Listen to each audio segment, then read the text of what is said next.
नमस्कार, खबर बयार के यूट्यूब चैनल में आपका स्वागत है। टिंकू देवांगन के साथ मैं युवराज सिंह आज़ाद। वीडियो शुरू करने से पहले आपसे आग्रह है कि इस वीडियो को आप अंत तक देखें, क्योंकि हम बातचीत करेंगे रायगढ़ में 12 तारीख को संपन्न हुई अग्निवीर भर्ती को लेकर, और जो बीच में परिस्थितियाँ आई उन तमाम चीज़ों को लेकर बातचीत करेंगे आशा त्रिपाठी जी से। और उनसे बातचीत करते हैं, क्योंकि 4 दिसंबर से 12 दिसंबर तक ये पूरी प्रक्रिया रायगढ़ में संपन्न हुई। रायगढ़ ने होस्ट किया और बहुत सारी बातें आई गईं, और इस बीच जो है प्रशासन की सक्रियता, नगर निगम की भोजन आवास को लेकर सक्रियता और सामाजिक संस्थाओं की सहभागिता, इन तमाम मुद्दों पर बातचीत करेंगे। सबसे पहले आपसे ये जानना चाहेंगे, अग्निवीर भर्ती को लेकर क्या कुछ आपके जहन में है, और जो रायगढ़ ने होस्ट किया इस पूरे भर्ती प्रक्रिया को, 8,559 अभ्यर्थी जो है रायगढ़ आए थे, तो क्या कुछ कहना चाहेंगे आप? अग्निवीर को तकरीबन तीसरा वर्ष चल रहा है अग्निवीर भर्ती प्रक्रिया का। तो ये ऐसा नहीं है कि विदेशों में काफ़ी पहले से चल रहा है, और काफ़ी रिसर्च और लोगों के मत यानी कम से विचार विमर्श कर हमारे देश में रक्षा मंत्री, प्रधानमंत्री और गृह मंत्री ने इस योजना को लॉन्च किया। तो मेरी नज़र में तो ये युवाओं के लिए एक बहुत ही अच्छी योजना है।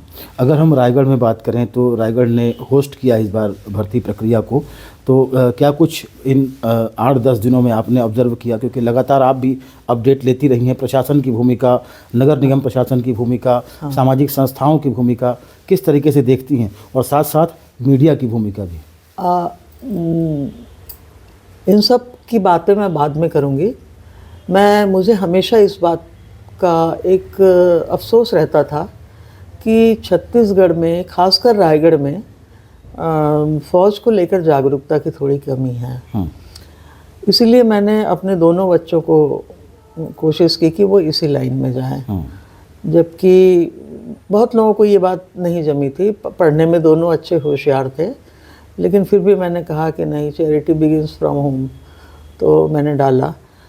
और अभी जो अग्निवीर भर्ती प्रक्रिया हुई, इसमें देखकर मुझे खुशी के साथ साथ बहुत आश्चर्य भी हुआ कि मैं कितनी गलत थी। यहाँ के युवाओं की भीड़ तकरीबन 8,000, कमिश्नर साहब ने बताया 8,000, 8,500 के लगभग युवा इसमें भर्ती के लिए आए थे। तो ऐसा नहीं है, छत्तीसगढ़ में युवाओं को लेकर एक जोश है, जुनून है, जज्बा भी है। और जैसा मैं अक्सर कहती हूँ कि कोई ज़रूरी नहीं देश सेवा के लिए हम यूनिफॉर्म ही पहने। बगैर यूनिफॉर्म के भी देश सेवा होती है, लेकिन यूनिफॉर्म पहनकर कठिन ट्रेनिंग से गुजरकर जो अग्निवीर बनता है, मेरे मायने में सर्वश्रेष्ठ वीर वही है। तो कहीं इसमें जोश और कमी नहीं दिखी। अब बात प्रशासन की हो और रायगढ़ की सामाजिक संस्थाओं की, तो प्रशासन की तो खैर मैं तारीफ़ करूंगी, क्योंकि मैं खुद कमिश्नर छत्री साहब हैं, उनसे व्यक्तिगत रूप से मिली। तो उन्होंने जिस तरह इस पूरी भर्ती प्रक्रिया को बताया, तो कहना चाहिए प्रशासन ने पूरी ताकत झोंक दी थी। और ये जो सामाजिक संस्थाएं हैं, उन्होंने भी कोई कोर कसर नहीं छोड़ी। जी, लेकिन इस बीच में लगातार आपने भी देखा, लगातार आपने भी देखा है कि किस तरीके से परिस्थितियां आई हैं। चाहे वो एक बार मामला उठा मीडिया में कि कचरा गाड़ी में जो है तो अभ्यर्थियों को लाया गया, तो इस तरीके से एक बच्चे की जो है वो डेथ भी हो गई। तो उसमें भी ये भी काफ़ी मीडिया में आया ये मामला। व्यवस्थाओं को लेकर बहुत सारी आलोचनाएं हुई। तो आपको क्या लगता है इन सब परिस्थितियों को देखते हुए? अभी वन रक्षक की भर्ती परीक्षा में भी एक नौजवान की मृत्यु हो गई, और हमारे मुख्यमंत्री साय जी ने उसे भी 10 लाख आर्थिक सहायता की घोषणा की। और मीडिया की अगर बात करें तो मुझे लगता है कि शायद उन्हें इस क्षेत्र की जानकारी नहीं है, इसीलिए उन्होंने जैसे कचरा गाड़ी कहा, उसे कमिश्नर छत्री साहब ने कहा कि कचरा गाड़ी नाम की तो कोई गाड़ी निगम में चलती ही नहीं है। आम जनमानस ने भले ही इसका नाम दे दिया हो।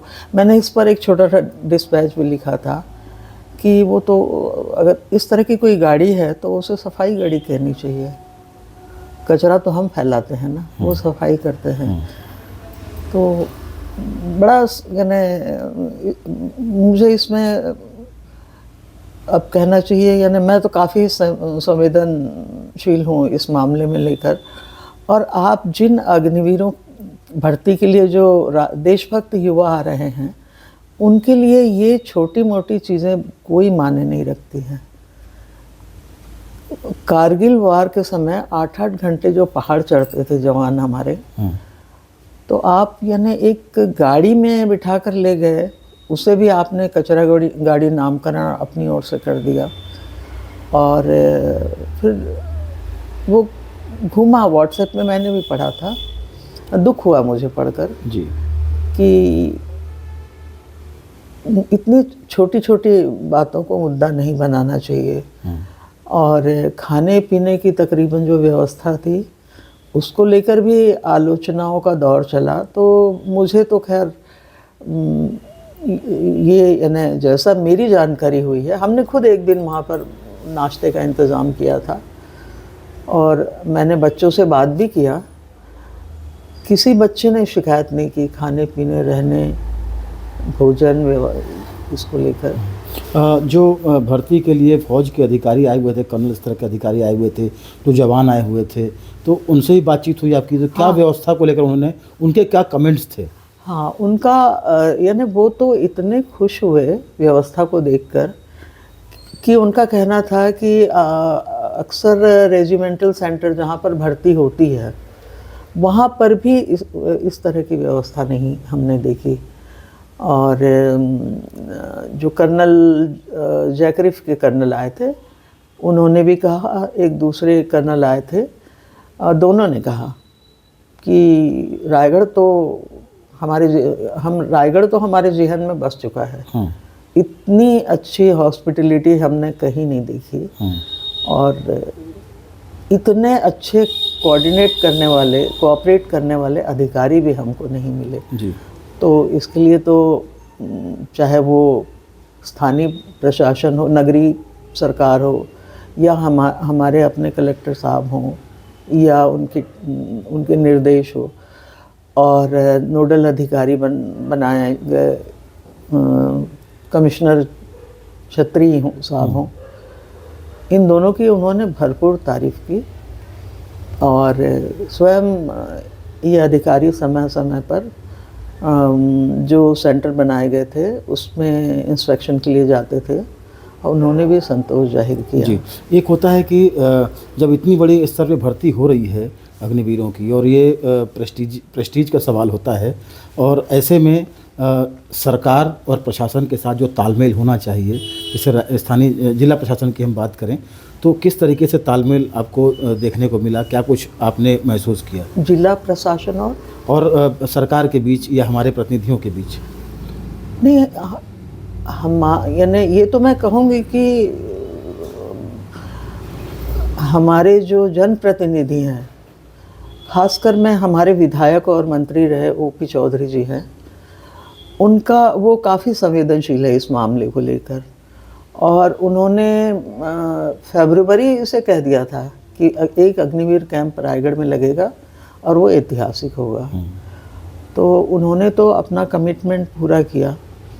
और हमारे जो नेता हैं उनके कमिटमेंट को पूरा करने में कलेक्टर गोयल साहब और निगम की तो खैर मैं पूरी टीम की तारीफ़ करूंगी। लेकिन आपने जो एक कहा था कि अभी वन रक्षक में भी एक मृत्यु हुई अभ्यर्थी की, तो एक दुखद पहलू तो ये भी है कि रायगढ़ में भी ये जो है एक डेथ हुई और वो भी नहीं होनी चाहिए थी।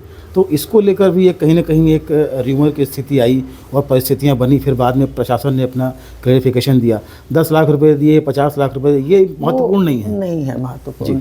नहीं, देखिए, मृत्यु तो दुखद होती है, चाहे वो सामयिक हो या असामयिक हो।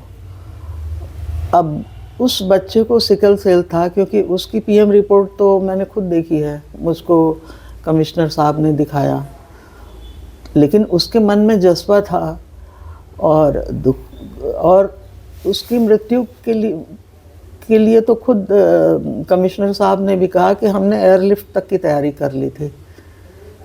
तो मुझे भी बहुत अफसोस है उस बच्चे ने ही साथ नहीं दिया। हाँ, बच्चे ने साथ नहीं दिया। और छत्री साहब तो इतने ज़्यादा यानी इमोशनल हो गए थे कि उन्होंने कहा मैं एक बच्चा रायगढ़ से कम भेज रहा हूँ, इस बात का दुख मुझे रहेगा। लेकिन अब होनी होती है, उसको हम क्या कर सकते हैं। लेकिन जिस तत्परता से हमारे मुख्यमंत्री जी ने और ओपी चौधरी जी ने और कलेक्टर साहब ने या कमिश्नर साहब ने तत्काल उसे मेडिकल एड दिलवाया, सब कुछ किया। खुद ग्राउंड में 3 एम्बुलेंस खड़ी थी, ऐसा अक्सर नहीं होता, लेकिन इसके लिए सब लोग इतने ज़्यादा यानी अलर्ट मोड में थे कि कहीं कुछ हो जाए। उसके बाद भी अगर एक हादसा हो गया तो अफसोस तो होता है, लेकिन होनी है, क्या कह सकते हैं। दोष नहीं दिया जा सकता किसी पर। नहीं, दोष तो बिल्कुल नहीं दिया जा सकता, क्योंकि क्या है, ये सब ट्रेनिंग तो और चेकअप्स तो यहीं होने हैं। तो ऐसा था, अब किसे दोष दें, बच्चे को दोष देंगे क्या, उसके मन में जज्बा था, दोष नहीं दिया जा सकता। वो खुद जान रहा था वो सिकल सेल, उसके परिवार वालों को दोष देंगे, नहीं देंगे, किसी को दोष नहीं दिया जा सकता। अच्छा, एक आखिरी सवाल आपसे, ख़ास तौर पर रायगढ़ की तासीर को लेकर। रायगढ़ की तासीर जो है हमेशा ऐसे परिस्थितियों में आगे बढ़कर जो है सहयोग करने की होती है, चाहे वो हम कोविड के दौरान लॉकडाउन की बात कर लें या जन्माष्टमी मेले की बात कर लें। जो एक खाने खिलाने का जो एक भाव होता है, अपने अतिथियों को खिलाने का जो भाव होता है, ये जो सहयोग होता है, ये काफ़ी बड़ी बात होती है। तो किस तरीके से आपने, हालांकि आपने शुरू में बताया है, बहुत सारी संस्थाएं और बाद में क्यों लगी हुई थी कि हम करने को तैयार हैं। हाँ। तो ये भी कहीं ना कहीं तसल्ली देता है कि एक तरफ ऐसी परिस्थितियां भी बन रही हैं कि आलोचना हो रही है, लेकिन एक तरफ सामाजिक सांस्कृतिक संस्थाएं जो है लगातार सहयोग करने के लिए खड़ी हैं। देखिए, रायगढ़ को तो दानवीरों की नगरी के नाम से भी जाना जाता है, तो यहाँ सहायता करने वालों की कमी नहीं है। ये है कि कब किस वक्त कौन अवेलेबिलिटी पर रहता है।